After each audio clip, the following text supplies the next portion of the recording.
নমস্কার বন্ধুরা, তৃপ্ত আহারে আপনাদের সবাইকে স্বাগত জানাই। আমি অনুসুয়া।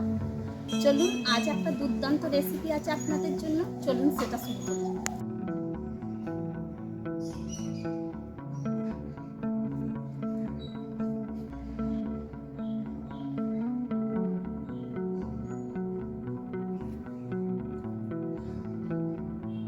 বাজার থেকে আমার বোনঝি ওয়েস্টার্ন মাশরুম এনে দিয়েছে। মাশরুমটা যেমন পরিষ্কার তেমনই সুন্দর দেখ। এর আগে তো আমি মাশরুমের রেসিপি দেখাইনি, তাই ভাবলাম আপনাদের সাথে শেয়ার করি। আজকের রেসিপিটা হবে যেমন সহজ তেমনই দুর্দান্ত। গরম ভাত বা রুটিতে দারুণ লাগবে। এই প্রথমেই মাশরুমগুলোকে নিয়ে এরকম লম্বা লম্বা করে কেটে নিচ্ছি।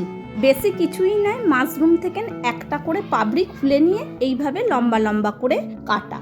মাশরুম তো অনেক রকমেরই হয়, তবে এটা হোটেল বা রেস্টুরেন্টের মতন কুঁড়ি মাশরুম নয়। রেস্টুরেন্টে খেতে গেলে যে কুঁড়ি মাশরুম দেয়, এটা তা নয়। এটা কিন্তু ফোটা মাশরুম।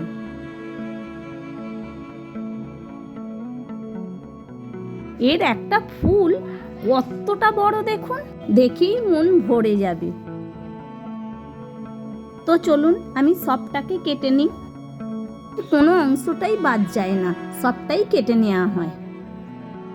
দেখুন সবটা কেটে নেওয়া হয়ে গেছে। এবার আমি ভালো করে এটাকে ধুয়ে নেব।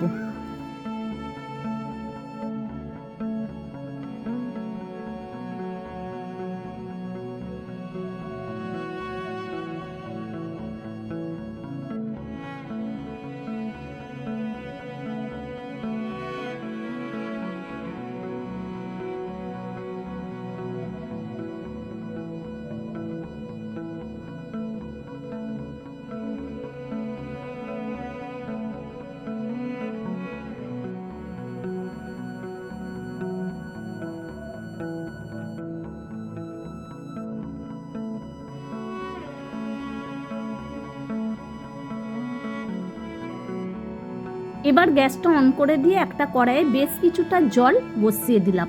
ওইদিকে মাশরুমটাও বেশ কয়েকবার জল পাল্টে ধুয়ে নেওয়া হয়ে গেছে। এবার জলটা হাত সওয়া গরম হতে গ্যাসটা অফ করে দিলাম। এবার ধুয়ে রাখা মাশরুমটা এই জলের মধ্যে দিয়ে দিচ্ছি। বেশ কিছুক্ষণ এই জলের মধ্যে রেখে দেবো।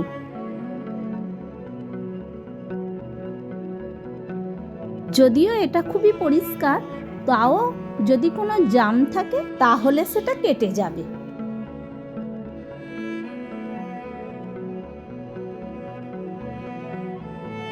এবার জল থেকে হাত দিয়ে ভালো করে চেপে চেপে মাশরুমগুলো নিগড়ে তুলে নিচ্ছি।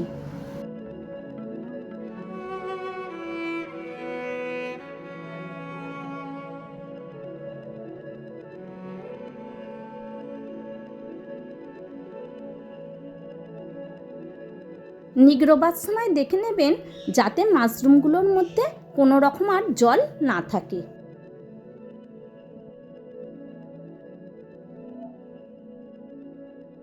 এবার আবারও গ্যাসটা অন করে দিয়ে কড়াইটা বসিয়ে তার মধ্যে দিয়ে দিলাম খুব সামান্য একটু সর্ষের তেল। তেলটা গরম হয়ে যেতে এর মধ্যে দিয়ে দিলাম মাশরুমগুলো।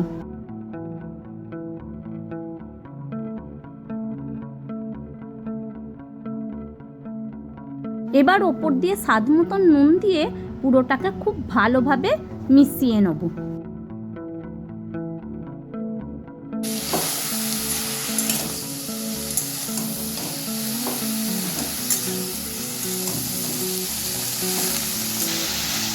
এবার খুব ভালো করে নাড়াটা হয়ে যেতে একটা ঢাকনা দিয়ে দিলাম। এবার ঢাকনাটা খুলে আবারও একটু নেড়ে দিচ্ছি। দেখুন কতটা জল বেরিয়েছে।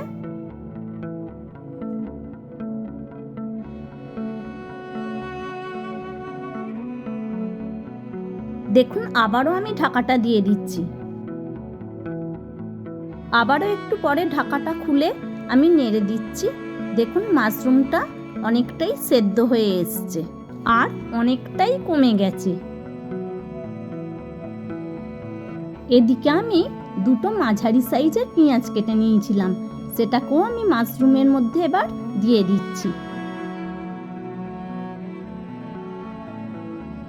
সবটাকে খুব ভালোভাবে এবার আমি মিশিয়ে নেব।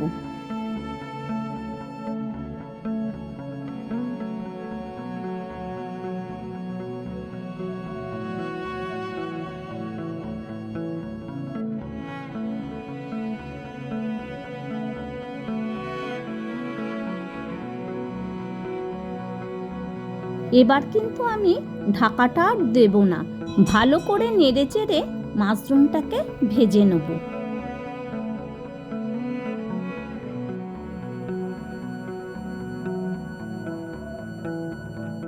দেখুন, দেখে মনে হচ্ছে যেন মাশরুম নয়, চিকেন কিমাকে ভাজছি।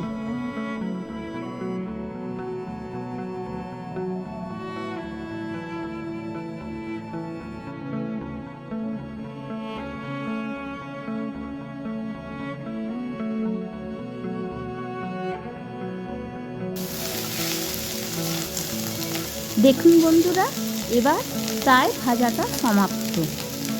এবার মাশরুমের মধ্যে দিয়ে দিচ্ছি ধনেপাতা কুঁচো, দিয়ে দিচ্ছি 1 চামচ গোলমরিচ গুঁড়ো। আমি এখানে গোটা গোলমরিচ গুঁড়িয়ে নিয়েছি, এটাতেই ভালো স্বাদ আসে।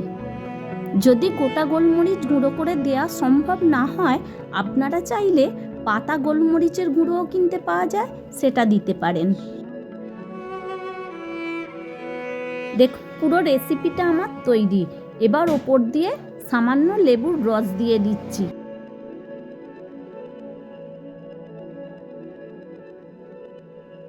এবার হালকা করে নেড়ে নেব।